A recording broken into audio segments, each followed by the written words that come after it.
വിജയകുമാർ, ഈ കേസുമായി ബന്ധപ്പെട്ട് ഇത് ഏതാണ്ട് 8 വർഷത്തിന് ശേഷം, സംഭവം നടന്ന് 8 വർഷവും 10 മാസവും കഴിഞ്ഞതിന് ശേഷമാണ് ഈ കേസിൽ വിധി വന്നത് തന്നെ.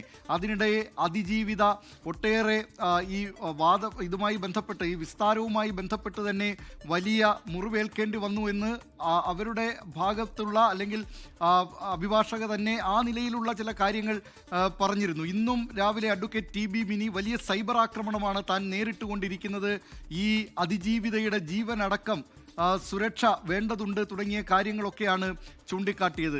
അങ്ങനെ വലിയൊരു കാലഘട്ടം നീണ്ട വിചാരണ, സാക്ഷി വിസ്താരം ഇതൊക്കെ പൂർത്തീകരിച്ചതിനു ശേഷമാണ് 4 പ്രതികളെ കോടതി വെറുതെ വിട്ടത്. പക്ഷേ അതിൽ അപ്പീൽ പോകുമെന്ന് സർക്കാർ പറയുന്നുണ്ട്. അതിജീവിതയ്ക്ക് നീതി കിട്ടണമെങ്കിൽ ആ അപ്പീൽ കൂടിയേ തീരൂ. മേൽക്കോടതിയാണ് ഇക്കാര്യത്തിൽ ഇനി തീരുമാനമെടുക്കേണ്ടത് എന്ന നിലപാടിലേക്ക് എത്തുകയും ചെയ്തിട്ടുണ്ട്. എങ്ങനെയാണ് ഇതുമായി ബന്ധപ്പെട്ട ഈ നടപടിക്രമങ്ങളെയൊക്കെ വിജയകുമാർ കാണുന്നത്?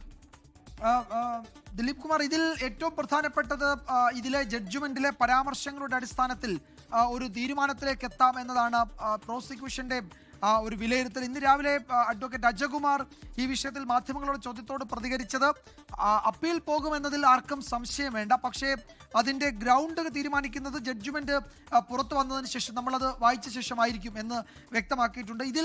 ഇതിലൊരു രാഷ്ട്രീയ തീരുമാനം, ഒരു പൊളിറ്റിക്കൽ ഡിസിഷൻ ഇതിനോടകം തന്നെ ഉയർന്നു വന്നിട്ടുണ്ട്. മേൽക്കോടതിയെ സമീപിക്കുക എന്നത് അതിജീവിതയ്ക്കൊപ്പമാണ് സർക്കാർ എന്നത് നിയമമന്ത്രിയും ഈ മുഖ്യമന്ത്രിയും ഈ മന്ത്രിസഭയിലെ അംഗങ്ങളൊക്കെ പലകുറി വ്യക്തമാക്കിയിട്ടുള്ളതാണ്. അതിന്മേൽ നടക്കുന്ന രാഷ്ട്രീയ പോരാട്ടങ്ങളും രാഷ്ട്രീയ വാദപ്രതിവാദങ്ങളും ഈ തെരഞ്ഞെടുപ്പ് ദിവസങ്ങളിലും നമ്മൾ കണ്ടതാണ്. UDF LDF തർക്കമൊക്കെ നമ്മൾ കണ്ടതാണ്. അതിൽ നേതാക്കന്മാർ സ്വീകരിക്കുന്ന നിലപാടുകളൊക്കെ നമ്മളുടെ ശ്രദ്ധയിലുണ്ട്, നമ്മളുടെ മനസ്സിലുണ്ട്. അപ്പോൾ ഇതിൽ മേൽക്കോടതിയെ സമീപിക്കുക എന്നത് അതിലേതെങ്കിലും തരത്തിൽ അതിൽ ചോദ്യങ്ങളില്ല. മേൽക്കോടതിയെ സമീപിക്കാൻ പ്രോസിക്യൂഷൻ നയപരമായ തീരുമാനം എടുത്തിട്ടുണ്ട്.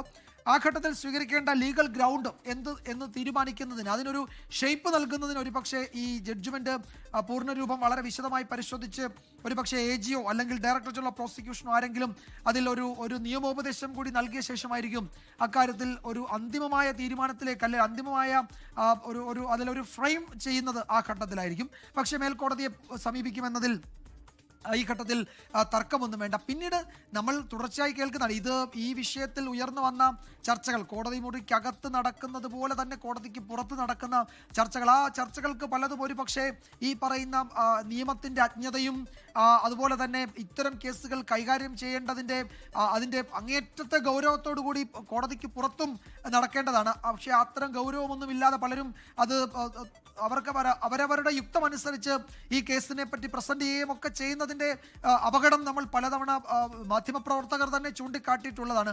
സമൂഹ മാധ്യമങ്ങളിലൊക്കെ ഇത് വളരെ ഒട്ടും ഗൗരവമില്ലാത്ത, അങ്ങേറ്റം ലാഘവ ബുദ്ധിയോടെ ഇത്തരം കേസുകൾ കൈകാര്യം ചെയ്യുന്നതിൻ്റെ ഒക്കെ രീതി.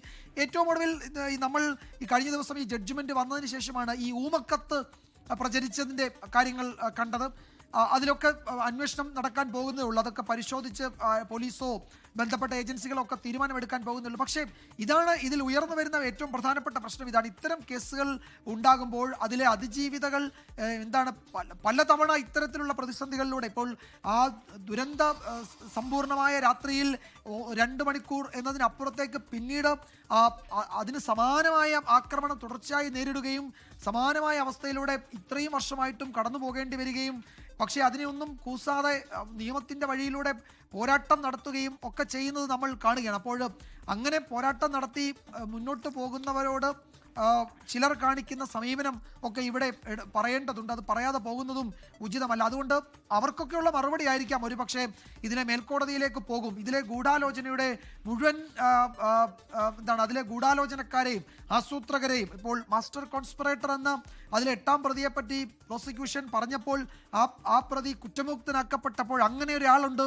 അത് ഇപ്പോഴും മറഞ്ഞു നിൽക്കുന്നു എന്ന് ഇന്നും സ്പെഷ്യൽ പ്രോസിക്യൂട്ടർ കോടതിയിൽ പറഞ്ഞു. അപ്പോൾ അങ്ങനെ മറഞ്ഞു നിൽക്കുന്നവരെ നിയമത്തിന് മുന്നിൽ കൊണ്ടുവരാൻ വിചാരണയുടെ ഘട്ടം കഴിഞ്ഞാലും പ്രോസിക്യൂഷന് കഴിയും. ഒരു കേസിനെ സംബന്ധിച്ച് ഏതവസ്ഥയിലും പുതിയ വിവരങ്ങൾ വന്നാൽ അതിലേക്ക് അന്വേഷണം നടത്തണം എന്നതാണ് സുപ്രീം കോടതിയുടെ ചരിത്ര പ്രാധാന്യമുള്ള ജഡ്ജ്മെന്റുകൾ വഴി നമ്മൾ പഠിച്ചിട്ടുള്ളത്. അതാണ് കോടതിയുടെ ഒരു തീരുമാനവും നിഗമനവും. അതുകൊണ്ട് ഏത് ഘട്ടത്തിലും അത്തരത്തിലുള്ള കൂടുതൽ വിവരങ്ങൾ പുറത്തു വന്നാൽ അതൊക്കെ ആ വഴിയിൽ ജുഡീഷ്യൽ റിവ്യൂവിന് വിധേയമാക്കേണ്ടതാണ്.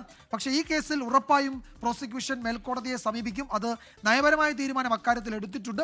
അതിന് വേണ്ടുന്ന മെറ്റീരിയൽ കിട്ടേണ്ടത് നമ്മൾ ഈ പ്രതീക്ഷിക്കുന്ന ഇന്ന് പുറത്തു വരാൻ പോകുന്ന ജഡ്ജ്മെന്റിൽ കൂടി തന്നെയാണ്. ലോകത്തെവിടെയായാലും ഏത് സമയത്തും 24 വാർത്തകളും ഓഗ്മെന്റഡ് റിയാലിറ്റി പാക്കേജുകളും എക്സ്പ്ലെയിനറുകളും വിശദമായി കാണാൻ ഞങ്ങളുടെ യൂട്യൂബ് ചാനൽ നിങ്ങൾക്ക് സബ്സ്ക്രൈബ് ചെയ്യാം.